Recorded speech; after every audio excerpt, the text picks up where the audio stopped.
Zaman dah moden masih pakai tangkal azimat. Walaupun niatnya cuma nak lindung diri daripada sihir, gangguan atau bala, Rasulullah SAW dah bagi amaran yang sangat tegas. Ramai tak sedar ada yang gantung kat rumah dalam kereta, malah ada yang pakaikan pada bayi dengan harapan membawa keselamatan atau rezeki. Sedangkan Nabi SAW bersabda maksudnya, sesungguhnya jampi, tangkal azimat dan guna-guna adalah syirik. Hadis sahih riwayat Abu Daud.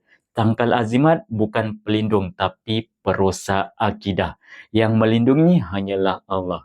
Bila hati mula bergantung pada sesuatu selain Allah, di situlah bahayanya. Yang rasa kebal atau sentiasa selamat bila pakai tangkal azimat, harus ada syaitan yang jaga supaya pemakainya kekal syirik. Bertaubatlah sebelum terlambat. Buang warisan lama yang menyimpang daripada syariat.